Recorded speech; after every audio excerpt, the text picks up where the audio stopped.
Welcome back, everybody. Matt the Man here. Hope you're doing well. So we have a new movie out this weekend called It Ends With Us. This stars Blake Lively, Justin Baldoni, Jenny Slate, Isabella Ferrer, Kevin McKidd, Amy Morton, and Brandon Skinner. This is a romantic drama. This is based on a novel. I have not read the novel, so my review is based on the movie. Not if the movie was a great adaptation of the book. I'm not doing that here. I'm just going by the movie. And I like romantic movies. I'm a romantic guy. If the occasion calls for it. Doesn't happen that often. But I do like romantic movies. Give me a good romantic film. We don't even get that many of them in the movie theater anymore. So it is nice when we do get one. And this is a more adult film. Not a porno. But it is a more adult film than I was expecting. Especially with the PG-13 rating. And, count me pleasantly surprised. I thought this movie was very good. It had a lot of drama, it's more drama-based. It had some serious moments, some dark moments. This movie goes in some dark directions with the relationship. But I walked away like, wow, that is definitely a movie I can see people really enjoying. So let's get into the positives. Blake Lively. Now this is a actress who I never watched Gossip Girl, never watched the show back in the day. Not that I'm saying that was for me, But I like watching a lot of high school teen TV series, if you will. But I never watched Gossip Girl. Blake Lively, I wasn't even in the movie Accepted with Justin Long and Jonah Hill back in the mid-2000s. But for me, she came onto my radar when she was in the Ben Affleck directed film The Town. And he had a small role in that movie. And then a couple of years later, we saw her in that shark movie, The Shallows, where it was basically just her and a shark for 90 minutes. And I thought she did a really good job. She was in that movie A Simple Favor with Anna Kendrick a couple of years ago. She was really good in that. So she's an actress that you don't see her that often, but when you do, you pay attention. You know what I mean? I grew up watching her sister.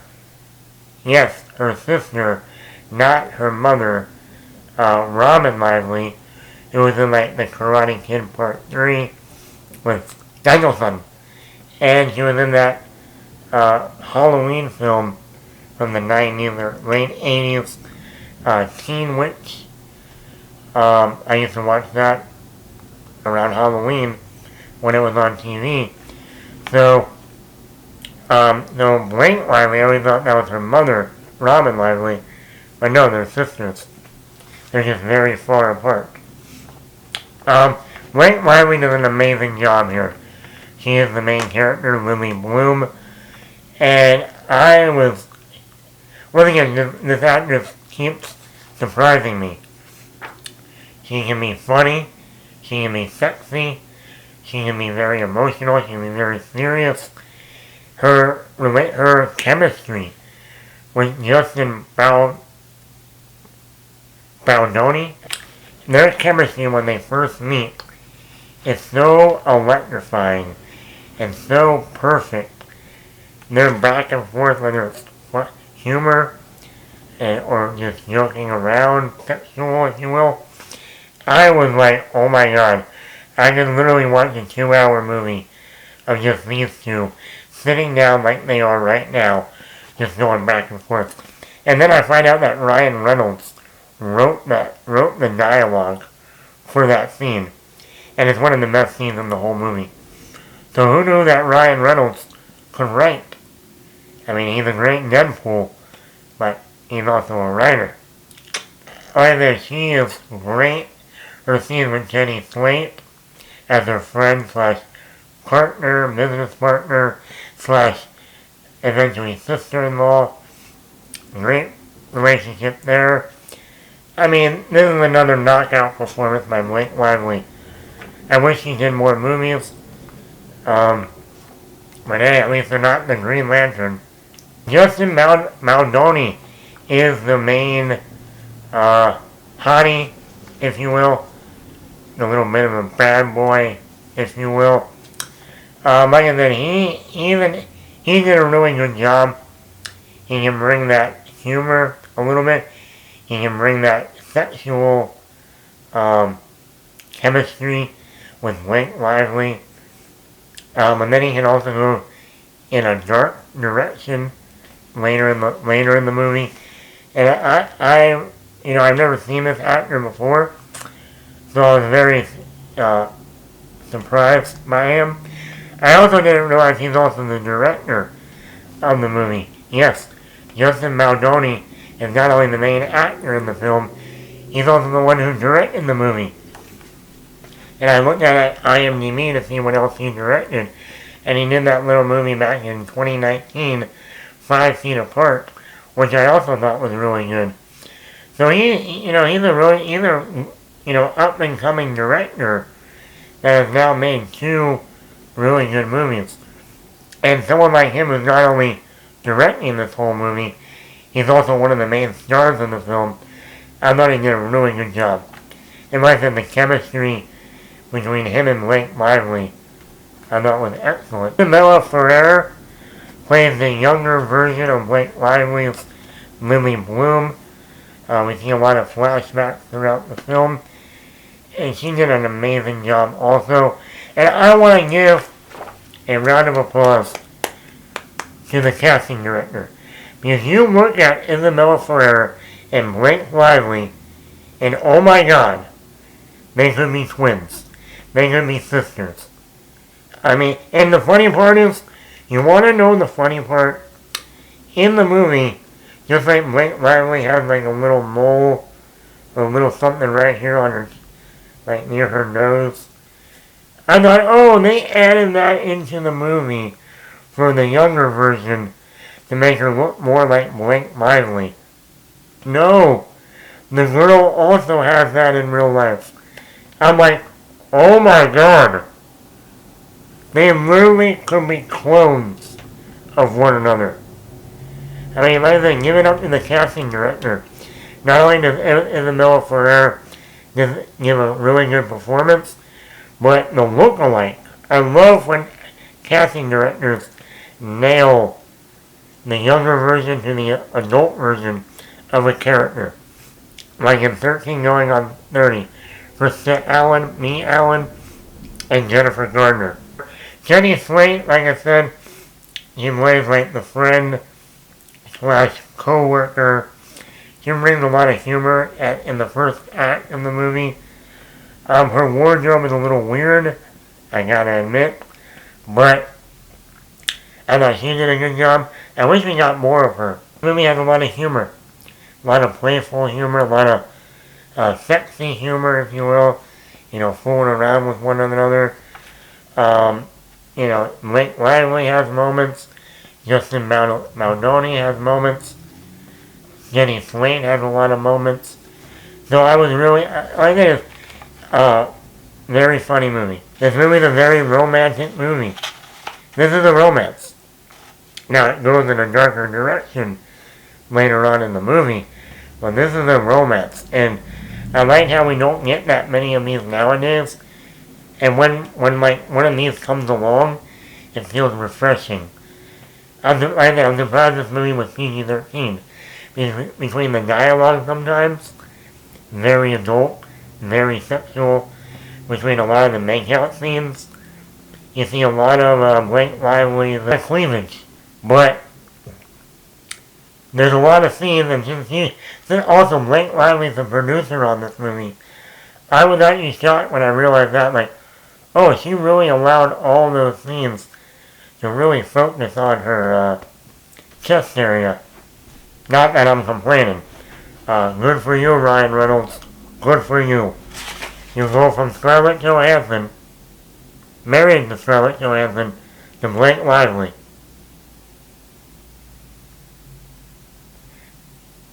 Tell me how you do it. Tell me now. And like there's sexual scenes, a lot of make-out scenes, some sex scenes, a really disturbing scene later down the road in the movie. So, there's a lot of romance. So, this would be a great date movie to go on a date with. This would be a perfect movie later down the road during the fall, like if you're home and you want to watch something nice and romantic. Valentine's Day movie down the road. There you go. Oh man, I like that. I like romance. Why not? There was a time where I can be romantic. It doesn't happen that often. Really. Not ever. Don't know why. Women! What's up? What are my negatives? This is not a movie for kids. Not even teenagers. Especially. This is an adult film. Like I said, it doesn't have sex. It doesn't have nudity. A lot of cleavage. Not complaining. But between the sex scenes, between a lot of adult talk, there's even one moment I'm like, did he just say that? Yeah, he did. Okay. And then we get into like the darker moments with like domestic abuse. And I go, this is not a movie that teenage girls should probably see. That PG-13 rating is a little, not right. I would not be surprised to hear a lot of parents be like, I could not believe how, more adult this movie is. I thought it was like a Nicholas Sparks, book turned into a movie. I thought it was going to be like The Notebook, A Walk to Remember. The last song. No. Brandon Skinner plays the adult Atlas in this movie. And I wish we got more of him. You see, in the flashbacks, we see his character as a teenager, and him and Lily Bloom, played by Isabella Ferrer, in high school. We see that romance build up, but that's when they're teenagers. But when they finally meet up again as adults, we don't spend enough time with him to really see that relationship, what it would be like now as adults. We saw it as, teenagers, and I think that's what they were trying to go. Like I said, I've never read the book, so I'm not commenting on what the book did and what the movie did. But it's almost like in the movie they want to say, okay, we'll show this romance when they're teenagers with this boy, and then as adults, we're going to show the other romance with the other guy. But I would like to have seen more with Brendan Skinner as the adult Atlas. I don't know if this is based on a book series, that maybe in book number 2 they, continue. I don't know. I also didn't like the multiple endings. Funny how last week a lot of people complained that Trapped, the M. Night Shyamalan film, had an ending that you think the movie was going to end somewhere, and then it kept going, and then it kept going. I felt like that. I've never read the book, but I felt like watching this movie, there was one ending that, the movie's going to end right here. Nope. Okay, then we get this scene. Oh, the movie's going to end right here. This is going to encapsulate the whole movie of how it began and now how it ends. Nope. Oh, we're going to end the movie here. Oh, that's not... Nope. So there's like 4 endings to this movie. And this movie's already over 2 hours and 10 minutes. I think there could have been a way to condense it into like maybe 2 endings instead of like 4. And it would have brought the movie under 2 hours. This is over a 2 hour and 10-minute movie, which I don't think it really needed to be a 2 hour and 10-minute movie. Other than that, I really enjoyed this movie. I thought, like, the acting from Blake Lively, Justin Baldoni, Isabella Ferrer, Jenny Slate was really good.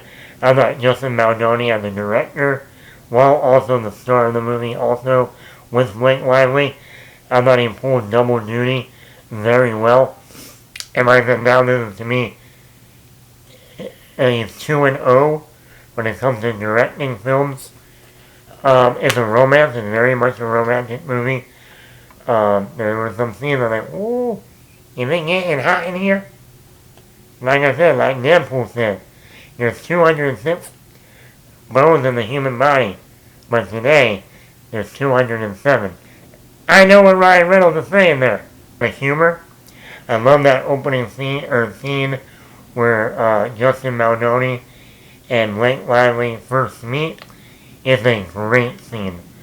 And yeah, overall, I'm really, really enjoying this movie. This is a Sony movie, so it will eventually hit Netflix, probably by the fall sometime. If you don't see it in theaters, I highly recommend when it comes on Netflix to watch it. But if you want to see it in theaters, I highly recommend. This would be a great date movie, a romantic movie, or like I said last year we had Barbie, Girls' Night Out. This would be a great Girls' Night Out movie. Take your friends, go. And if you want to go to the movie again, I'm all here. I'm here. Probably give this a 4.7 out of 5. This was a surprise to me. I went in and was like, hey, why not? We don't get that many romantic movies. And I walked out like, that was really good. So let me know in the comments below. Matt the Bat here. Hit the like button. Hit the subscribe button. Leave a comment. Were you a fan of It Ends With You? Or maybe it doesn't have to end. Maybe it can keep going. Let me know in the comments below.